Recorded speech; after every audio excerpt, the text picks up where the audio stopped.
On January the 8th of 2024, very early into the new year, David Menzies of Rebel News was arrested for trying to do some journalism and ask some questions of Deputy Prime Minister Chrystia Freeland. So I thought today on Don't Talk TV I'd take a quick look at that arrest.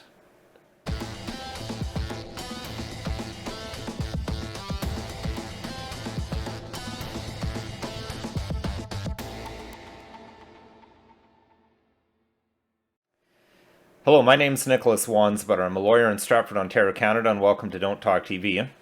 Many viewers may be aware of David Menzies. He's one of the more notorious members of Rebel News. He likes to do some antics, get in people's faces, and I think he's been arrested a number of times. But his most recent arrest is, it's starting off the new year with a bang. It just feels like this is the direction Canada's going, where reporters get arrested for doing reporting, asking questions, because I guess it's not acceptable to ask questions of our leadership.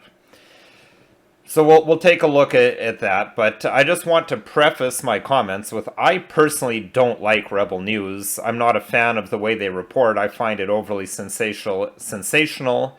I find it to be a little bit over the top, not objective type of reporting. It's just biased reporting, sensationalist reporting from a different perspective. And they often have, in my view, a rather unprofessional approach. Now, some viewers might say that's the only way they can get attention. I mean, that may be, but personally, that's just not my style. I think it's worth pointing that out, lest anyone accuse me of having my analysis clouded by some sort of bias in favor of Rebel media. To the contrary, if I'm biased at all, it's biased against Rebel News and against David Menzies, who is entertaining, or can be entertaining, but I just find a lot of his antics over the top and not really true journalism. So let's take a look at the clip. It's pretty short.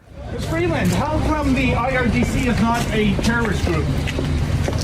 Why is your government supporting Islamo-nationalism? What? Excuse me. What are you doing? You're under arrest for assault. Why are you pushing me? You're under arrest for assault. Who are you? You're under arrest for assault.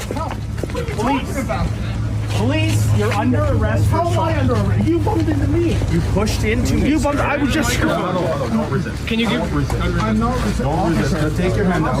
Why am I under arrest? I'm just doing my job. Stop resisting. You don't need to resist. So before we even get into freedom of the press and whether Mr. Menzies is even a true journalist, I believe the Prime Minister's office has revoked Rebel News' credentials because they don't like the questions they asked and the way they behave.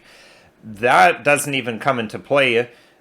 The initial thing to me is this even assault? You can see in the video, Mr. Menzies is just doing what any other reporter would do. He's asking questions. He's not even doing what I would call antics at this point. He's just doing typical news reporter stuff, has a microphone, he's asking the Deputy Prime Minister questions, which in a democracy is what the media is supposed to do.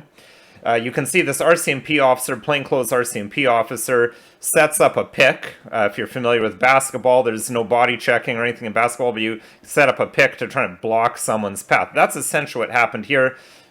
It looks clear to me that Mr. Menzies didn't even see this officer. He bumps into him, says, "Oh, I'm sorry." Again, another clear indication this is an accident. If anyone did an assault, it was the RCMP officer by purposely stepping in Mr. Menzies' way to cause that collision when Mr. Menzies is clearly not looking in that direction. And also there's that pillar in the way that allows that RCMP officer to get up into that position without him seeing.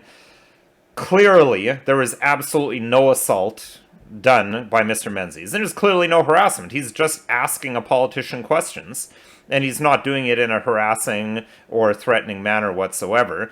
And then the officer, I would say, does further assaultive behavior where frankly, this RCMP officer needs some anger management in my view, and I was pleasantly surprised to see that this officer is actually being investigated. Now, whether anything comes of that remains to be seen. Probably not much. Maybe he'll get some paid vacation time or suspension with pay, as they often call it. We've covered that in the past, some of the more reprehensible cases where officers have been on years of paid leave when accused of heinous crimes. this isn't a heinous crime, but it's clearly an unlawful arrest. And an unlawful arrest is essentially a kidnapping. It's a forcible confinement. So you can hear the classic stop resisting. Now, I don't see Mr. Menzies actually resisting anything, but he would actually be legally entitled to resist. There's an Ontario Court of Appeal decision, Plummer, that you can look that up. I'll put it in the show description, that says that you're allowed to resist an unlawful arrest because an unlawful arrest is essentially an assault, and you're allowed to defend yourself against an assault or a forcible confinement. So there's no assault here at all. Clearly an unlawful arrest, clearly an arbitrary detention and a forcible confinement. Mr. Menzies never was charged. Further proof that what they're just trying to do is trying to shield the Deputy Prime Minister from some questions, not even some particularly hard questions. Totally unlawful. I'm glad to hear that Rebel News is suing them. I hope, unfortunately, it'll be taxpayer money that they'll get, but I hope they get some just to send the message and set the precedent.